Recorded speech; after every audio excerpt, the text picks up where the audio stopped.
무더위와 장마가 번갈아가며 우리의 일상을 찾아오는 그런 계절입니다. 게다가 코로나19까지 여전히 만만한 상황은 아니지만 이런 때일수록 개인적으로 건강관리도 잘 해주시고 또 컨디션 조절 잘 하셔서 여느 여름과는 좀 다른 여름을 보내고 있으니까요. 아무쪼록 올 여름도 하나님의 은혜 가운데 잘 살아내는 저와 여러분이 되기를 주님의 이름으로 간절히 축원합니다. 오늘은 위로부터 입혀질 능력 8번째 시간입니다. 오늘은 슬기로운 신앙생활을 해야 합니다 라는 제목으로 하나님의 말씀을 전하도록 하겠습니다. 오늘 우리에게 주신 하나님의 말씀 마태복음 25장입니다. 여기에는 종말에 관한 예수님의 비유가 들어 있습니다. 모두 3가지의 비유인데요. 저를 따라서 해볼까요? 열달양, 이게 마태복음 25장이에요. 열처녀의 비유, 달란트 비유, 양과 염소의 비유, 3가지의 비유가 25장에 다 들어 있습니다. 그러니까 누군가 여러분에게 마태복음 25장 그러면 열달양 요것만 기억하고 말씀하시면 성경의 내용을 다 아는 겁니다. 그 중에서 오늘 이 시간에는 열처녀의 비유를 살펴보려고 합니다. 먼저 본문 1절과 2절 말씀 함께 봉독해 볼까요? 그때 전국은 마치 등을 들고 신랑을 맞으러 나간 열처녀와 같다 하리니 그 중에 5은 미련하고 5은 슬기 있는 자라. 무슨 말씀인지 아시죠? 이것이 열처녀의 비유다 그랬는데요. 그 주인공들이 등장하고 있습니다. 성경은 그녀들이 등을 들고 신랑을 맞으러 나간 사람들이다 설명하고 있는데요. 이것은 유대인들의 결혼 풍습을 알아야만 제대로 이해할 수 있습니다. 유대인들의 결혼식에는 이제 몇 가지 절차가 있습니다. 일반적으로 신랑은 몇몇 친구들과 함께 이제 자기 집을 떠나 신부를 데리러 신부의 집으로 갑니다. 그리고 신부의 집에서 이제 종교 의식을 비롯한 여러 예식을 다 마치고 나서 해가 이렇게 질 무렵쯤에 신랑은 신부를 데리고 이제 자기 집으로 돌아오게 돼요. 물론 신랑이 돌아올 때 사람들은 상당한 거리까지 나와서 그들을 이제 배웅해 줍니다. 그런 다음에 이제 잔치가 며칠에 걸쳐 계속 되는데요. 공식적으로는 이제 신랑의 집에서 베풀어집니다. 드문 경우이긴 하지만 신랑의 집이 매우 먼 경우에는 부득불 신부의 집에서 잔치를 치르는 경우도 있다고는 하는데요. 오늘 주신 말씀은 그런 경우는 아닙니다. 왜냐하면 만약 그랬다면 미련한 처녀들의 잔치 참여를 거부한 사람이 신부의 아버지여야 하는데 오늘 말씀을 보니까 신랑이 거부하고 있기 때문입니다. 아무튼 이런 공식적인 잔치를 통해 이제 비로소 두 사람의 결혼이 성립됩니다. 여기서 처녀로 번역된 사람들은 신부가 아니고요. 결혼잔치에 초대된 신부의 들러리들을 가리킵니다. 우리나라 결혼식에도 들러리들 이렇게 서잖아요. 이들은 저녁 무렵부터 등을 들고 나가서 신부를 데려오는 신랑을 기다렸다가 이제 그들 일행을 혼인잔치 자리까지 이렇게 이끌어주는 역할을 담당했습니다. 조금 전에 성경을 읽으면서 확인했는데요. 지금 우리가 들여다보고 있는 이 혼인잔치의 들러리들은 모두 10명이다 그랬습니다. 그런데 여기서 우리가 주목해야 할 것이 하나 있지요. 그것은 10명의 성향이 크게 둘로 나뉘고 있다는 겁니다. 성경은 분명하게 말씀합니다. 그 중에 5은 미련하고 5은 슬기 있는 자라 그랬습니다.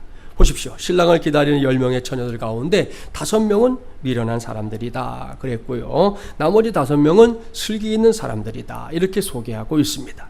여기서 미련하고에 해당하는 헬라어는 모라이라는 단어인데 이 단어는 우둔한 혹은 얼빠진 그런 뜻입니다. 한마디로 말하면 아주 어리석은 사람들이라는 뜻이지요. 그러한 사실을 뒷받침해 주는 것이 바로 3절 말씀이에요. 미련한 자들은 등을 가지되 기름을 가지지 아니하고 그랬습니다. 이 얼마나 우둔한 사람들입니까? 얼마나 얼빠진 사람들입니까? 10명의 처녀들은 늦은 밤에 신부를 데리고 집으로 돌아오는 신랑을 맞이하러 나간 사람들이잖아요. 이를 위해 모두가 등을 준비한 것 매우 잘한 일입니다. 그런데 이 어리석은 5명의 처녀들을 보십시오. 등만 준비했다는 겁니다. 등을 계속해서 밝혀줄 기름은 준비하지 않고 말입니다.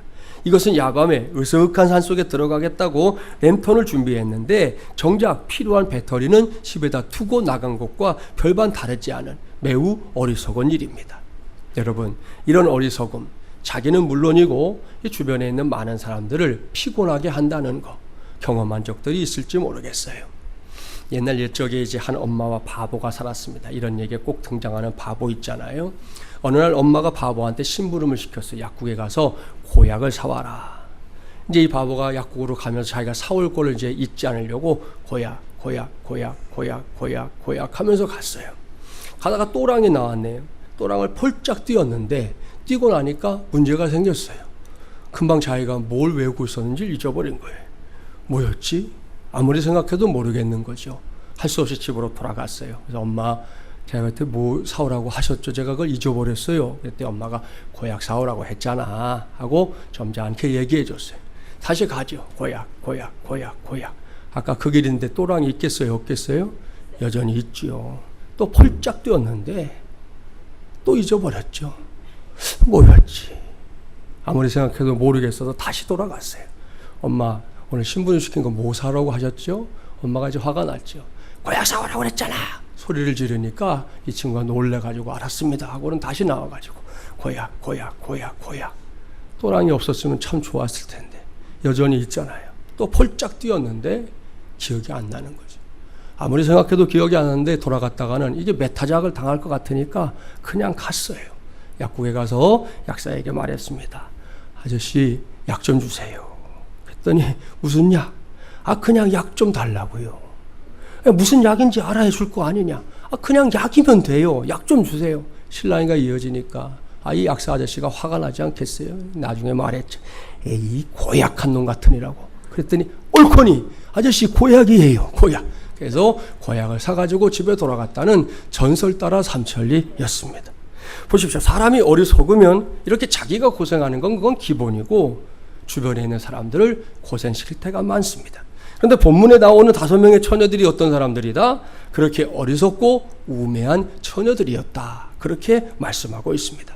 그래도 감사한 것은 그곳에 그런 사람들만 있었던 것은 아니라는 거지요. 나머지 5명의 처녀들은 달랐습니다. 성경은 그 처녀들을 묘사하기를 슬기 있는 사람들 이렇게 표기하고 있습니다.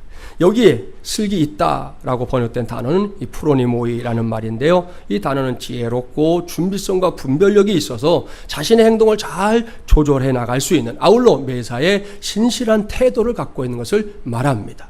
그런 점에서 이 단어를 우리말 중에서 슬기라고 번역한 것은 매우 잘한 번역이다 생각이 돼요. 우리말 사전을 보면 슬기가 뭐예요? 사리를 바르게 판단하고 일을 잘 처리해내는 재능이다. 이렇게 써놨거든요. 딱 맞잖아요. 본문 4절 말씀을 보면 이러한 사실을 확실하게 보여줍니다. 함께 봉독해 볼까요? 슬기 있는 자들은 그릇에 기름을 담아 등과 함께 가져갔더니 아멘. 할렐루야. 사랑하는 마중물전한 가족 여러분, 보십시오. 슬기 있는 5 처녀들은 미련한 5 처녀들과 달리 등만 들고 신랑을 맞으러 간 게 아닙니다. 그녀들은 그릇을 따로 준비했습니다. 지금 채워져 있는 기름만으로는 부족할 수 있다 생각한 거지요. 그래서 그 그릇에 등을 밝힐 때 쓸 수 있는 기름을 잔뜩 담아서, 그야말로 담을 만큼 다 담아서 그 상태로 밖으로 나갔습니다. 이것이 미련한 5 처녀와 슬기 있는 5 처녀의 차이점, 극명한 차이점입니다. 그리고 이것이 결국은 두 그룹에게 하늘과 땅만큼의 차이가 나는 결과를 가져다 주었습니다. 오늘 본문 5절부터 10절까지의 말씀, 저와 여러분이 한 절씩 교독해 볼게요. 5절 제가 먼저 봉독합니다. 신랑이 더디옴으로 다 졸며 잘세.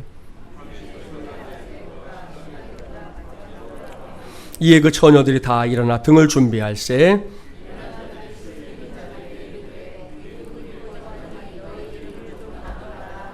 슬기 있는 자들이 대답하여 이르되 우리와 너희가 쓰기에 다 부족할까 하노니 차라리 파는 자들에게 가서 너희 쓸 것을 사라 하니.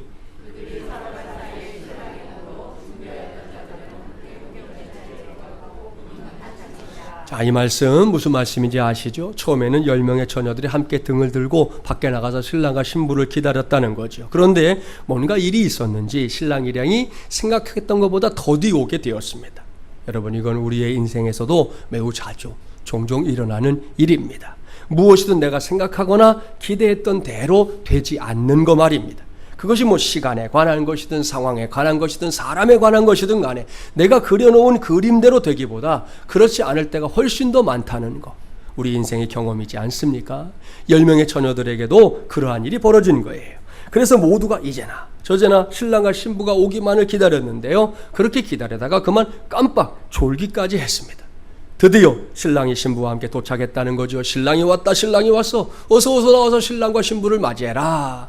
한 자리에서 꾸벅꾸벅 졸던 10명의 처녀들, 이런 소리에 소스라치게 놀라며 그 자리에서 일어났습니다. 자, 거기까지는 10명이 똑같았어요. 그런데 그 다음에 바로 그녀들의 운명이 나뉘고 말았습니다. 이미 날이 어두워졌다는 거 아시죠? 그러니까 등불이 없이는 사람을 맞이할 수 없는 그런 상황이 되어버리는 거죠. 이런 상황 속에서 등만 준비한 이 5명의 처녀들, 등불을 밝힐 수 없는 아주 막막한 처지에 놓이게 됐습니다. 그녀들은 발을 동동동 구릅니다. 이를 어쩌나 같은 말을 수없이 되뇌어 보지만 달리 방법이 없어요. 할 수 없이 곁에 서서 함께 신랑을 맞이하라고 기다리고 있던 슬기로운 처녀들에게 기름을 함께 쓸 수 있게 해달라 사정 해봅니다. 그런데 여러분, 사정한다고 모든 사정에 다 들어줄 수 있는 건 아니잖아요. 그렇게 했다가는 자칫 10명의 처녀들 모두가 신랑을 맞이할 수 없는 상황이 될 수도 있기 때문에 미련한 5 처녀들의 요청은 미안하지만 사정없이 거절당하고 말았습니다. 반면에 슬기로운 5 처녀들, 그들은 등과 함께 기름이 듬뿍 담긴 그릇까지 준비했기 때문에 아무 걱정 없이 신랑과 신부를 맞이할 수 있었습니다. 사랑하는 여러분, 여기까지가 오늘 우리에게 주신 하나님의 말씀입니다. 여기서 저는 위로부터 입혀질 능력이신 성령 하나님께서 우리 모두에게 깨닫게 하시는 바가 있다는 걸 발견했습니다. 그래서 우리 모두의 이 각양각색의 인생은 물론이고 하나님을 만나는 일에 있어서도 준비됨이 얼마나 중요한 일인지 그것을 깨달아야 한다는 겁니다. 이것은 오늘 이 시간에 우리 모두가 들어야 할 성령 하나님의 음성이다 여러분에게 말씀드립니다. 그렇습니다. 결코 만만하지 않은 이 세상을 살아가면서, 특히나 요즘처럼 흉흉하고 이전에 없는 경험을 하는 세상을 살아가면서도 뭐 하나 준비됨이 없이 뭔가 해보겠다고 달려붙는다? 이건 결코 바람직한 인생의 태도가 아닙니다. 그래서는 결코 승리할 수 없어요. 이건 하나님의 관점에서만이 아니라 세상의 시각으로 봐도 마찬가지입니다. 그 정도를 해가지고서는 원하는 것을 이룰 수 없다는 거죠. 늘 실패의 전철을 이어갈 뿐입니다. 어깨 쭉 펴진 인생으로 살아가는 것이 전부라는 말씀입니다. 그러나 준비된 인생은 다릅니다. 준비된 인생에게는 반드시 기회가 찾아옵니다. 왠지 압니까? 하나님께서 준비된 인생들을 위해 예비하신 복이 따로 있고요. 하나님께서 기쁨으로 그 복을 부어주시기 때문입니다. 우리 동네에서 가까운 노원구에 사는 한 주부의 사연을 들어본 적이 있습니다. 그 집의 큰아이가 아주 어릴 적만 해도 어린이 전문 치과라는 간판은 쉽게 찾아보기 어려웠다 그래요. 요즘에는 병원들이 많이 이렇게 세분화돼서 그런 과목들이 이렇게 있어서 그런 이제 특징을 가진 병원들이 많지만 그때는 없었잖아요. 그런 시절에 아이가 이제 충치가 생기면서 어떻게 할까 고민하다가 그래도 수소문해서 나름대로 치료를 잘한다는 병원을 찾아갔어요. 아마 여러분도 마찬가지겠지만 병원 중에서도 공포대상 1호 치과죠, 치과. 치과에 가면 들을 수 있는 아주 특별한 소리들이 있죠. 윙 하는 소리, 쇠 갈아먹는 소리부터 시작해서 톱니바퀴가 돌아가는 소리 등등 말입니다. 게다가 생긴 것도 아주 무시무시하게 생긴 도구들. 좀 이렇게 좀 볼 때 부담 안 가게 생기면 얼마나 좋겠어요. 근데 생긴 게 다 그렇죠. 그걸 들고 뭘 하나 싶을 정도로. 이 엄마에게도 그런 어릴 적 추억이 있었기 때문에 아이를 데리고 간 병원에서 엄마가 더 긴장했다는 거죠. 진료 순서가 돼서 진료대에 이렇게 올라가는 아이, 아니나 다를까 눈앞에 보이는 무서운 기구들 때문인지 몰라도 올라가자마자 울며 막 발버둥을 치는 거예요. 의사 선생님은 엄마에게 아이가 움직이지 못하게 꼭 붙잡으라고 말하고는 글쎄 정말 이랬다고 하니까 기가 막힌데 준비된 그물이 있었대요. 그물로 아이를 확 덮어버렸다는 거예요. 그러니까 이 아이가 더 새파랗게 자지러지면서 필사적인 몸부림을 치니까 그 그물이 당해내겠습니까? 아무리 아이라도. 결국 의사 선생님이 다른 병원에 가보든지 아니면 다음에 오시오 하고 포기하고 말았어요. 그렇게 악몽과 같은 순간을 보내고 며칠 후에 이 엄마는 다시 아이를 데리고 다른 병원에 갔습니다. 진료실에 들어갔는데 젊은 의사 선생님이었대요. 그런데 이 의사 선생님은 아이와 첫 대면하는 방법부터가 남달랐답니다. 제일 먼저 얼굴에 만면의 미소를 지어가면서 일단 아이가 마음을 놓을 때까지 그것에 놓여있는 그 험악한 기구들에 대해서 차근차근 그리고 하나하나 설명해 나갔습니다. 그것이 무엇을 하는 기구인지 왜 이게 너한테 필요한지 설명해 주고요. 심지어 아이가 이렇게 궁금해서 만지고 싶어 하면 만져봐라 하고 만져보게도 해 주었어요. 그렇게 한 30분쯤 지났을까요? 아이가 아주 당당한 모습으로 그렇게 무서워하던 치과 치료를 다 끝내고 마음 졸이며 앉아있던 엄마에게로 돌아왔습니다. 그날 이후 놀라운 변화가 생겼다는 거예요. 그 아이가 치과에 가는 것을 즐거워하기 시작했다는 거예요. 참 신기한 일이었어요. 도대체 무엇이 이토록 아이를 바뀌게 한 걸까? 그것은 비록 어린아이지만 이 아이와 눈높이를 맞추고 아이가 자신이 해야 할 것에 대해서 먼저 이해할 수 있도록 기다려주고 도와준 이 의사 선생님의 태도였을 겁니다. 그리고 이것은 이 의사 선생님이 치과 의사로서 자기 자신을 철저하게 준비한 데서 비롯된 것이다. 분명히 말할 수 있습니다. 여러분, 입소문이라는 게 무섭다는 거 다 아시죠? 그 후에 이 엄마가 이 치과를 얼마나 많이 알렸겠어요. 오죽하면 노원구에 있는 병원 이야기를 강북구에 사는 제가 알고 있잖아요. 얼마나 얘기를 하고 다녔는지. 모르긴 몰라도 지금은 그 병원 많은 환자들이 즐겁게 찾는 그런 치과병원이 됐을 거예요. 의사 선생님 역시 병원을 운영하면서 보람을 느끼지 않겠습니까? 이런 것이 바로 준비됨을 통해 얻게 되는 복입니다. 그냥 굴러오는 거 아니라는 거예요. 사랑하는 마중을 위한 가족 여러분, 하나님을 믿노라 말하는 우리에게도 예수 그리스도의 십자가와 부활의 복음을 우리가 갖고 있는 신앙인이라고 말하는 우리에게도 이러한 준비됨이 필요한 줄 믿습니다. 그 준비됨을 위해 오늘도 지금도 성령 하나님께서 우리 안에서 얼마나 부지런히 역사하고 있는지 우리 모두는 그것을 알아채야 할 줄 믿습니다. 그렇습니다. 여러분 하나님의 은혜를 받는 일에도 준비됨이 필요합니다. 이 시간 우리 모두가 예배하고 있는 중인데요. 하나님께 예배를 드리는 것도 그냥 대충 드려지면 안 된다는 거죠. 반드시 준비됨이 필요한 줄 믿습니다. 조금만 생각해 보세요. 예배는 온천하 만물을 창조하신 위대하시고 전능하신 하나님을 만나는 일입니다. 하다못해 동네에서 유지 한 사람을 만나러 가도 사람들은 있는 치장 없는 치장 다 합니다. 거울 딱 한 번 보고 가나요? 아니요.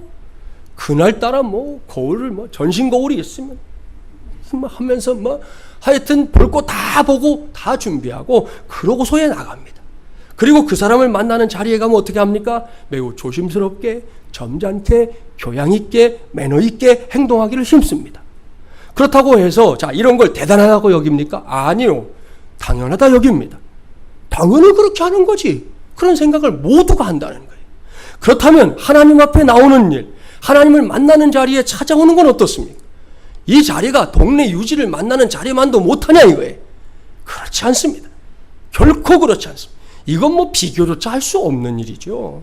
그렇다면 이 자리에 나오기 전에 우리 모두가 반드시 감당해야 할 준비됨이 있다는 거, 그걸 굳이 말하지 않아도 되는 거 아니겠냐는 거예요. 그런 점에서 보면 이렇게 주일 아침부터 일찍 예배에 참석하기 위해 이 모양 저 모양으로 준비하고 달려온 여러분 모두는 정말이지 귀한 사람들이에요. 하나님께서 이 시간 그렇게 준비된 저와 여러분을 보시면서 얼마나 기뻐하실지 기대가 됩니다. 단지 오늘만이 아닙니다. 오늘 이후 하나님을 예배하는 자리에 나올 때마다 하나님 앞에 준비된 모습으로 서는, 그래서 하나님께서 예비하신 그 복을 예배를 드릴 때마다 꼭 받는 우리 모든 마중을 위한 가족들이 되기를 주님의 이름으로 축복합니다. 교회 안에서만이 아니에요. 교회 밖에서도 마찬가지. 여러분에게 주어진 어떤 일들이 있지요. 그렇다면 그 일을 놓고 할 수 있는 한 많이 생각해야 합니다. 생각하면 할수록 그 일을 더욱 효과적으로 할 수 있는 방법이, 좀 더 신바람 나게 할 수 있는 방법이, 좀 더 많은 사람들에게 유익을 줄 수 있는 방법들이 떠오르기 때문입니다. 그것으로 승부를 걸어보십시오. 하나님께서 그 준비됨을 통해 일하시는 것은 물론이고요, 우리를 친히 도우시는 것까지 우리의 몫으로 체험하게 될 줄 믿습니다. 이것이 바로 등과 함께 기름을 준비한 사람들의 삶이요, 그들이 누리게 될 복입니다. 따라서 등만 준비하면 소용없다는 거예요. 그렇게 살다가는 본문에 나오는 미련한 다섯 처녀처럼 떼어진 후회를 하게 될 겁니다. 본문 11절 12절 함께 봉독해 볼까요? 그 후에 남은 처녀들이 와서 이르되 주여 주여 우리에게 열어주소서. 대답하여 이르되 진실로 너희에게 이르노니 내가 너희를 알지 못하노라 하였느니라. 아멘. 미련한 다섯 처녀들은 등에서 기름이 떨어지자 할 수 없이 마을로 뛰어들어가서 기름을 사서 돌아오긴 했습니다. 하지만 이미 신랑은 잔치집에 들어갔고요, 문은 굳게 닫힌 뒤였습니다. 이런 걸 놓고 때가 늦었다 그러잖아요. 결국 그곳에서 5명의 처녀들이 애걸복걸해봤지만 집안에서 들려오는 소리는 한 가지뿐입니다. 진실로 너희에게 이르노니 내가 너희를 알지 못하노라. 모든 상황이 종료됐다는 거예요. 그로 인해 5 처녀들은 그 어디에도 갈 수 없는 그야말로 처량한 신세가 되고 말았습니다.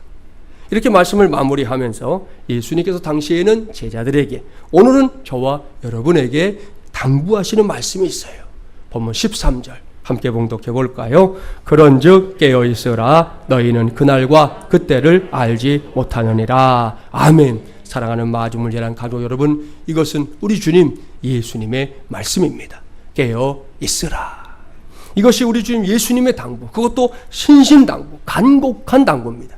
특별히 여러분, 이 말씀이 놓여있는 곳 시기를 잘 생각하셔야 돼요. 평범할 때 하신 말씀이 아니에요. 이 말씀은 예수님께서 우리를 구원하기 위해 십자가에 달려 죽기 위해서 예루살렘 성에 들어가셔서 다가오는 십자가를 하루하루 기다리는 그 과정에서 남겨주신 말씀이에요. 말씀하지 않으셨다면 결코 들을 수 없는 말씀이다, 그런 의미입니다. 여러분, 성경을 보면 성령 하나님은 말씀을 기억나게 하시는 영이다 그랬잖아요. 그 은혜가 저와 여러분 가운데 있어서 지금 우리 시대를 살아가는 동안 필요할 때 꼭 이 말씀이 우리 안에서 기억나게 되기를 주님의 이름으로 축복합니다. 이 축복이 진짜 축복이 되기 위해서는 예수님의 당부를 우리 모두가 이제 실천해야 하는데요. 오늘은 지난 7월 5일부터 우리 교회가 실시하고 있는 이 코로나19와 슬기로운 신앙생활 프로젝트를 깨어있으라 이렇게 말씀하시는 주님의 당부를 실천하는 방안으로 여러분 모두에게 제시합니다. 어느새 2주간이 지나갔는데요. 그동안 어떻게 이 프로젝트에 참여하고 있는지 모르겠습니다. 이 프로젝트를 위해 제가 정해놓은 실천 영역이 있는데요. 그 중에 무엇이든 여러분이 할 수 있는 것들을 했을 때 뒷장에 가보면 자기평가를 저도 썼어요. 자기 이름 쓰시고 나중에 내시면 선물도 드린다 그랬죠. 예, 우리는 참 많이 줘요. 그러니까 자, 이름 쓰시고 자기평가서에 박스를 해놨잖아요. 내가 했으면 그 박스에 체크를 하시면 되는 거예요. 여러 가지가 있으니까 그 중에 적어도 하루에 한 가지씩은 해내고 박스 체크를 하면서 7월과 8월을 보내자는 겁니다. 이때만 되면 늘 말하는 그놈의 불쾌지수. 저는 이 일기예보 하다가 불쾌지수 그 말하면 그 말 때문에 불쾌지수가 생기는 것 같아. 예? 하고 많은 말 놔두고 꼭 그런 말을 써야 되겠어요? 예? 불쾌지수 그 말 들으면 기분이 상하잖아요. 그런 거에 발목 잡히지 말고 정신을 바짝 차리고 깨어있는 가운데 7월과 8월을 보내자, 그런 말씀입니다. 수박 사역의 경우 요즘 은혜가 넘치고 있어요. 지난 주일까지 여러분이 모아준 재정이 이제 59만 원인데요. 오늘 마무리가 됩니다. 미처 동참하지 못한 성도들은 그냥 자신이 할 수 있는 만큼만 늘 당부드려요. 괜히 무리해서 돌아서서 후회하지 마세요. 내가 할 수 있는 만큼만 하면 됩니다. 중요한 것은 취지잖아요. 취지. 그 취지에 공감하는 제 친구 중에 초등학교 동창 녀석 하나가 본인은 아미타불이거든요. 본인은 아미타불이에요. 우리 교회도 다녀갔는데 아미타불이에요. 근데 매우 기쁜 마음으로 10만 원을 이 토스라는 인터넷 뱅킹 앱을 통해서 제게 보내줬어요. 그래서 오늘 찾아가지고 그 녀석 이름을 크게 썼어요. 조아무개 이렇게 크게 써가지고 딱 집어넣었어요. 예? 자, 그리고 나섰더니 또 저 답심리에 사는 한 집사님 한 사람과 또 집사님이 지금 그 피아노 학원을 하고 있는데 그 학원에 와서 배우고 있는 다른 교회 반주하고 있는 청년 자매가 각각 봉투를 하나씩 2개를 보내줘서 그것도 제가 딱 집어넣었어요. 생각지도 못했던 일이에요.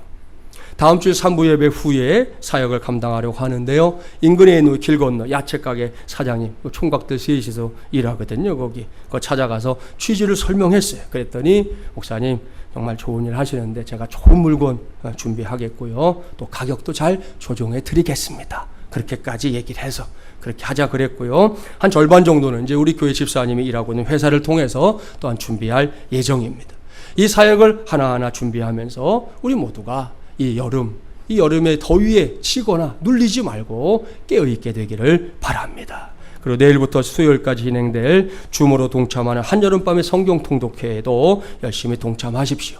1차로 이제 복음서 통독하려고 하는데요. 줌 서비스가 좀 생소한 분들이 아직도 있어서 오늘은 1부, 2부 때도 그렇게 했어요. 요 예배 마치고 바로 가지 마시고 샌드위치는 나눠 드릴 테니까 앉아서 받으시고 여기서 설치 및 실행을 한 번씩 하고 갈 겁니다. 오늘.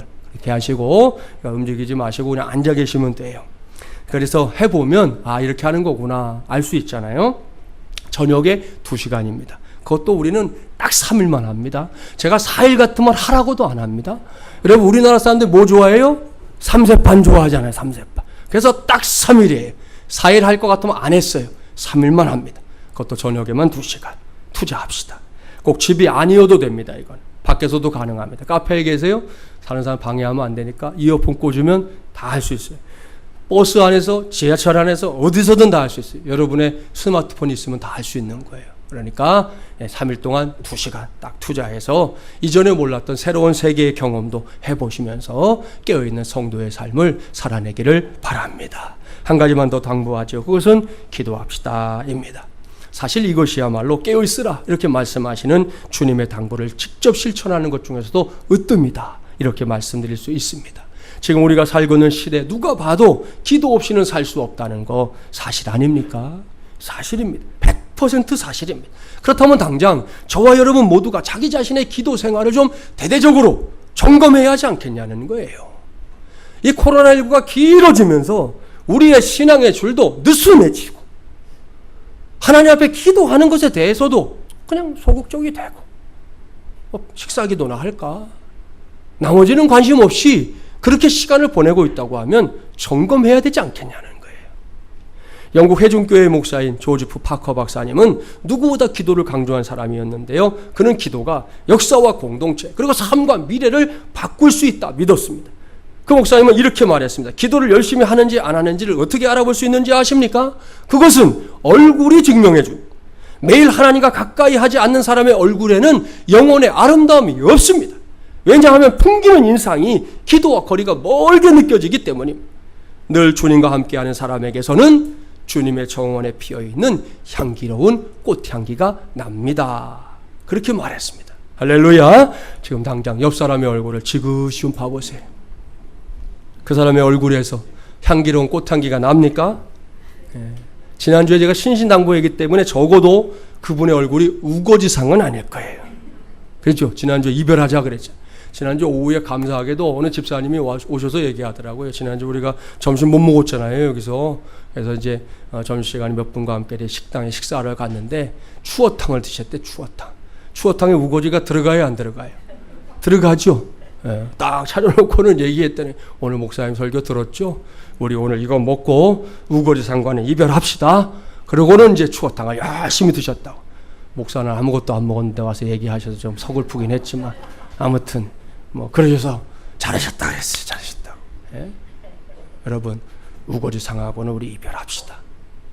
그렇지 않아도 힘든데 우거지상까지 써가면서 이 힘든 세상을 그렇게 살아서야 되겠습니까? 그것만 여러분 이별에 내도 거기서부터 능력이 시작될 줄 믿습니다. 그렇습니다. 여러분 우리가 기도한다고 하는 것, 이 기도는 나약하고 보잘것없는 사람을 강하고 아름다운 사람으로 만들어줍니다. 인간의 영혼은 하나님과 함께 있을 때 진정한 의미에서 힘을 갖게 된다는 걸 기억해야 합니다. 특히 위로부터 입혀질 능력이신 성령이 함께하는 기도의 사람은 매사에 자신감이 있고요. 분명한 확신과 기쁨에 차서 살아가게 될 줄 믿습니다. 말씀을 마무리합니다. 우리 모두는 슬기로운 신앙생활을 해야 합니다.